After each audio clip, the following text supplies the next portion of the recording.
Yo, what's up, guys? Today I'm gonna be showing you guys a duel puzzle. And this actually came up for me in tournament, and the purpose of today's video is to determine if you guys can figure out how I basically either OTK. There's three lines here. I OTK'd my opponent. I play around Nib and Token Collector and put my opponents on no cards. And the third line was a line that guaranteed me the most recovery. But it played into Nib, but it didn't play around Token Collector. So I'm gonna be walking you through all the three lines, but the goal of today's video is to see if my Twitch chat can figure out the most optimal line to win this game state here. All right, guys, let's get right into it. So Let's go. the only thing important to know about this game state is that Vishuda is the first action. I guess that's the clue. And Vishuda did resolve the summon. There's another line where Vishuda doesn't resolve, but for the purpose of this video, we're gonna assume that Vishuda resolves the summon. But if Vishuda got negated, there's a whole nother line that I would approach this at. But for the sake of this video, we're gonna assume that Vishuda activated in the hand and it resolved the summon.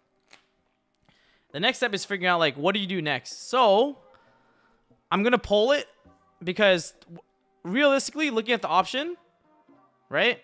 There's either you make the monk. The next steps are this. These are the next steps. You activate monk. You make monk. You activate emergence. You normal ash. Or you activate heavenly circle. Those are the only four lines next. So I'm going to poll my chat to determine what my chat would do. So I'm just going to make a poll real quick. So here are the options. What is the next line of play? All right, chat. So chat, you guys are going to have to vote on what the next line of play is. Is it 1, normal ash, 2, make monk, 3, activate emergence, or 4, activate circle? So just type the number in. This will be pretty interactive, so just type the number in. All right, so people are saying activate emergence as the next line of play. A lot of people are saying activate circle here. A lot of people are saying these nuts. Nice. All right. So we'll see. We'll poll it for like another, like, maybe 2 minutes or something. Maybe 3 minutes. We'll do it like pretty fast. A lot of you guys are saying activate circle. So we can very easily explain why, like, which number makes the most sense, why does it make sense, etc., and like how you sequence. Because this right here is actually going to be pretty sick because it's going to showcase sequencing, right? Because sequencing is all about looking at the options and the decision tree, and like how do you play each card, like, optimally, right?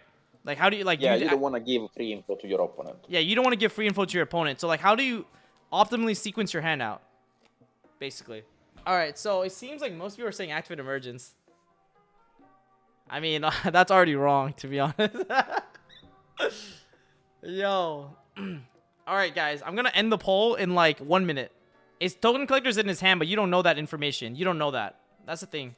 I know circle has to be right, but not seeing a line on what to add. All right. See other cards and run. I vote monk because no one else voted. Circle adds a level 4 Tenyi, then normal ash. Nope. All right, I'm gonna end the poll. All right, guys, so let's talk through all the options, right? We'll start off with activate emergence, which is the winner. Yeah, we played the level 4 water guy.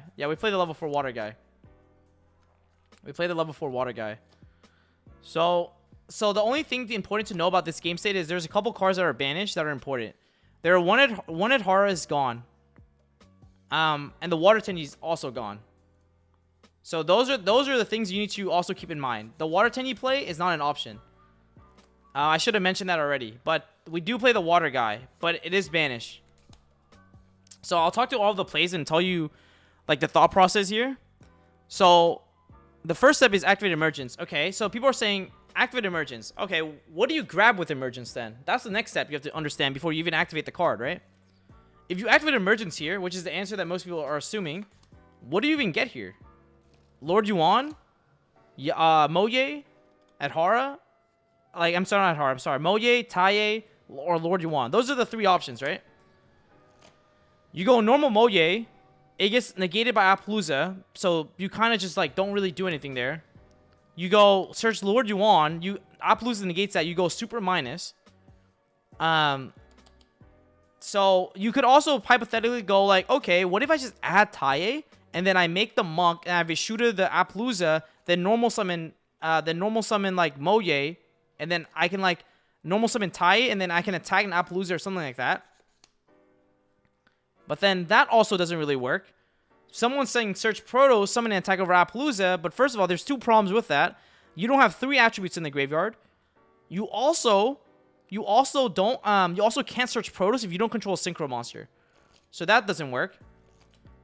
So Emergence here is not the right line, because if you're going to play search cards, then that means you're going to use those search cards right away. Right? Like, you're going to have to, like, use those search cards right away. If you were going to activate Emergence first, and you want to grab, like, a Tide, then your first line should have been make the Link 1, then use Vishuda on the Appaloosa. But then you guys were like, okay, I activate Emergence, and let's say I go, like, okay, what if I go, like, Link Vishuda, search Tai, Vishuda effect, activate this, and I go attack over this, and then I use Tai's effect, and then I get Token Collector, and I lose the game. I get Token Collector, and I actually lose the game. So that's not a winning position here, right? And the thing was, in my mind, I was playing around his Token Collector because like he was way too comfortable. The fact that he didn't negate Vishuda, like, made me think a little bit about what could be the last card in his hand. Either 2 options, Nibiru or Token Collector. 2 blowout cards that the PK deck has access to. And there's actually a line here that plays under 4 summons, that plays around Nibiru and plays around Token Collector and puts him on no top deck. But there's so the opponent's graveyard doesn't matter. The only thing it had in his graveyard was Stained Greaves, the Celestial, the Dasher, the DPE, and the Breaksword. Those are the only things in his graveyard. He used his entire PK engine. They're all banished in the banish pile right now. So that's not the line. The next line is activate Circle. Okay, so let's say you activate Circle here. The same issue is with an Emergence. What do you grab off Circle here, right? If you try to go special Ashuna, he just negates it, and you don't have a vanilla monster, so Vishuda gets no value. The other play was, okay, you just make the Monk. And if you make the Monk play, the assumption is that then you use Vishuda to bounce the Appaloosa, but it poses the same issue. What does Circle and Emergence do after the fact, right? And so the best line to play was actually normal summon Ash. Now the next question is, what do you make? And so I'll pull that in the chat. Okay, normal summon Ash is the next step here. The question is, what do you make? Poll. I just pulled it. 1, if you think it's Baron. 2, if you think it's Chen Ying. Why is the opponent starting at 6,000 life points? Because they activated Vertex effect. A lot of people in the chat are saying Chen Ying. I wonder why though. 1. You started by saying Baroness was not the correct. Yeah, I choice. did. I think I accidentally leaked it and said Baron wasn't the right play. You said Baron was wrong, man. Let's go. Frick. Why do people listen to me? All right. The number of banishes is important. But okay, I want chat to explain why Chen Ying was the best play. I want to see if anyone in the chat actually gets it. The graveyard is Desires Cosmic Imperm. Why was it Duke? There's actually like 3 reasons why. I want to see if actually people understand. So the right answer is actually Duke. The right answer is Duke. But then you have to explain why. Okay, make Appaloosa to 800. Appaloosa still has a negate then. Duke is your out to Appaloosa and Collector. Nope, that's not the answer. That's not the right answer. Why is it specifically Duke? Emergence can search Protoss. That's not the right reason either. Because if you make Baron, Emergence can also search Protoss as well. That's not the right answer. Duke doesn't make Appaloosa lose 1900. Duke makes your opponent lose 1600. What is Chen Ying's effect? Chen Ying says for every banished card, your opponent, this monster gains 100 attack and defense, and all monsters your opponent can lose 100 attack and defense. Like why is it this card specifically? Why is it not Baron? Duke makes... No, the Appaloosa lose 1600. There's only 6 cards banished. Is it the 3rd attribute for Protoss? Is because he's a worm? Exactamundo. You guys are getting it. You guys are getting there. Chen Ying is boosting and gets the DP out of the graveyard. Yep, that's the thing. You can chain block it to banish it to Appaloosa. That's not the right answer. You can banish the Token Collector and DPE. Nope. Makes Heavenly Life. That's the answer. Someone got it. Just attack? It's because of Heavenly Circle. So the next line is here. Battle phase. Attack over Appaloosa. My opponent takes 3,800 if I did my math correctly. Main phase 2. Still in battle phase. Activate Heavenly Circle, tribute Chen Ying. Why is it specifically that it had to be Chen Ying? Was because it was a level 10 synchro. And but it's also a worm. And guess what? Chen Ying is a water attribute that puts water, fire, and earth in the graveyard. And so in main phase 2, you can search Protos off this. Summon Protos. And then call Dark, which plays around Nibiru because that's only 4 summons. It plays around Nib because it's only 4 summons. And it plays around Token Collector because he can't Token Collector this. And then you have Emergence for follow-up. And then you call Dark. He can't bring back DPE. He has a Token Collector in his hand. So he has to normal summon Token Collector to draw 2. Assuming that he doesn't draw anything. So what does this play around? It plays around Token Collector. Plays around Nibiru.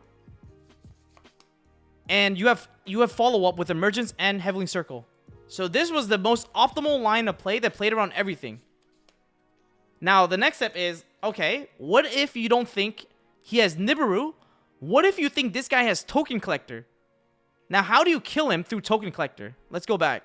So this respected Nib and Token Collector. Now the question is, how do you kill him? How do you just game this guy? So you have this same position. And I already told you, Changing is still Changing is one of the cards you can make as well. But what do you do here to kill your opponent? We go Baroness. No, we go not Baroness. We go. So a lot of people are like, okay, you could have done all this by making Baron first. But I don't know if you guys read Baron, but this card's a warrior. It's not a worm. I think this was the play that Hani wanted to go for, right, Nesh? Yeah, but you keep the Ash in hand before, after. So after special summoning, you keep the Ash in hand. Yep. Yeah. So you actually don't even. Yeah. So we have to go back. So now there's another line that actually doesn't involve normal summoning Ash. I still do it, but later. Yeah. After the circle. Yeah. What do you do? People are saying Yazi. How the fuck do you summon Yazi? Yeah, I don't. Sorry, I'm just.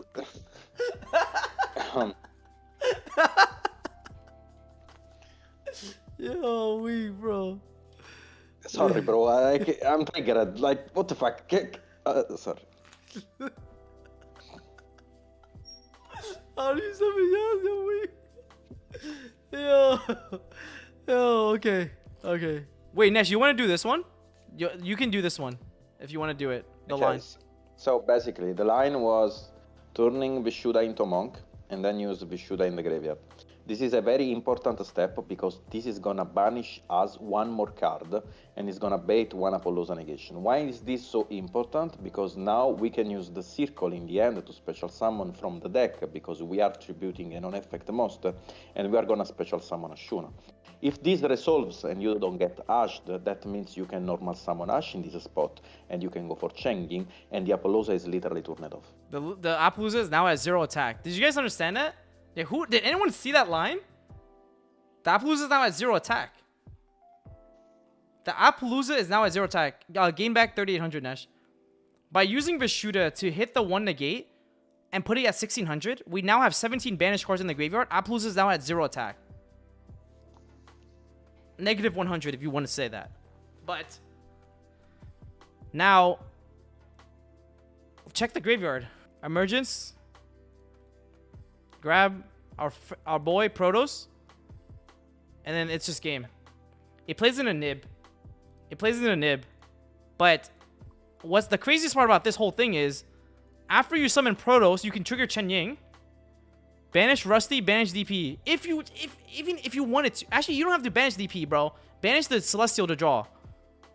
Call Dark just for fun. Go to battle phase. This is at 51. This is at 25. That's game. And then it plays around Collector, but it doesn't play around Nib. So this was an OTK line.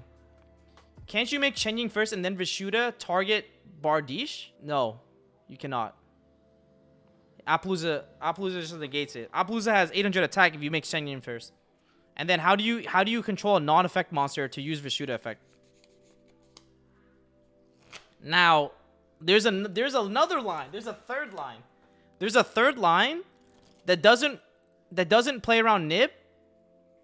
It doesn't kill the opponent, but it gives a lot of follow-up. And this is actually what I ended up doing, which in hindsight was not the most optimal play.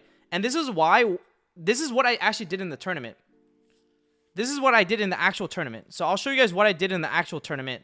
Because keep in mind, guys, I don't have a lot of time to think. I can't just sit there and slow play my opponent. So let me put this back. So I had to think about this play in maybe 30 seconds, to be honest with you. Okay, so then you might be wondering, okay, what did I do? What did I do? And this is why, like, I mentioned this already, but watching your replays is really important because it allows you to determine the most optimal line, and it actually helps you figure out if your line was even the most optimal. Like, we did the 4 line that played around Nib Token Collector because we watched this game state over and over. But anyways, the line I ended up doing was actually normal summon Ash Blossom. I made Chen Ying here, and I went to battle phase and I cleared the Appaloosa. I cleared the Appaloosa.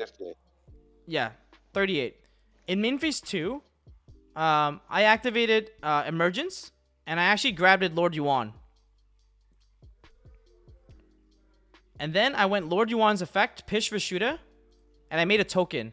My opponent summons Token Collector and goes Token Collector's effect. And what did I do here? Does anyone know what I do here in this game state? I have a normal summon already. Yep, I chain circle. And I attributed the token. And what did I summon? I summoned it horror from the deck. I made Yazi. Burn my opponent. Yazi popped the collector. Wait, did I pop collector? No, I didn't. I'm sorry. I popped Rusty. Pop Rusty. No. It was collector. It was collector. It popped collector. Summoned Tai from the deck. I went Tai effect. Banishing the Lord Yuan. Make a token. Then triggered Chen Ying to banish the Rusty. And I banished the... I actually banished Celestial. I didn't care about Token Collector at this point. I banished Celestial. And then after that, I went Tai and this into Qishao. Before. Oh, yeah, I would add Horror. Yeah, add Horror before, add this to my hand. And then I went Qishao and I search Trap. And I Foolish should be another Shuna to the graveyard. So this was my graveyard. And then I just set Blackout and then I pass. So the reason why I did this play in my head and the reason why I did this overall was because DPE comes back and I can negate DPE, and then if he normal summons anything, I can pop 2, protect Chen Ying, then trigger Chen Ying if anything.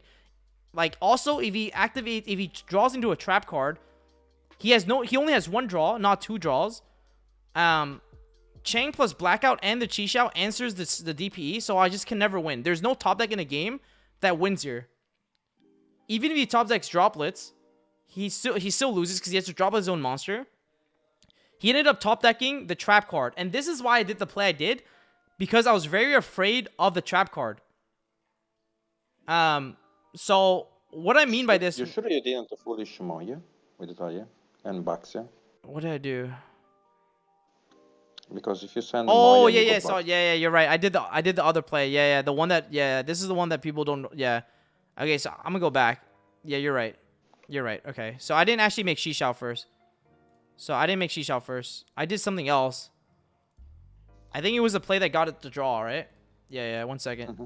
So I did this. This gets banished off Lord Yuan. Add this here. Add Hara banish. Add the Lord Yuan back to your hand. You do these 2 into a Boxia. Foolish the Moye. Yeah, good catch, Nash. Foolish the Moye. Pop Boxia. Bring back Moye. Reveal the Lord Yuan. And then you make Qishao there. And you get another draw. Oh, this is why it was crazy. You know what the card I drew was? I mean, I drew DD Crow. So the guy also never had a chance to win. Because I could DD Crow him at any time and trigger my Chen Ying as well. So I searched the trap card. And then I drew DD Crow. And so that's why... But the reason... Okay, the reason why I didn't... Okay, there is also a reason why when you make Protos... Like, this was my thought process. But I didn't see the line that ahead. If I make Protos on 4 summons and play around Token Collector Nib, the 1 card in his hand could also just be another, like, the 1 card in hand could be anything, but I was afraid that if he top decks Fogblade, he actually did top deck the Fogblade, by the way.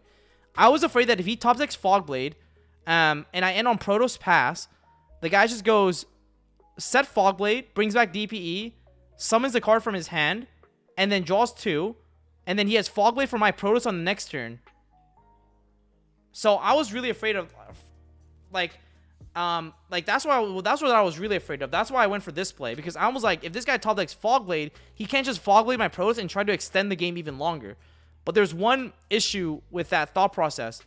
The thought process was, yeah, he's not bringing back DP. Sorry, he gets to set a card and then draw 2. He draws a card. He can dasher the card out of his hand.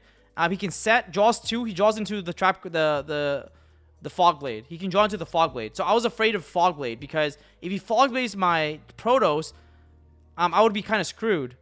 And so in my thought process, that was kind of wrong, because I had Emergence. The play that ends on Protoss also ends on Emergence for Vishuda, so you have follow-up anyways. So in that instance, like, I was like, in hindsight, I probably should have went for the Protoss play that played around Nib and played around Collector. But I was like, oh, I'm just gonna, like, because I would have had Emergence to follow up anyways.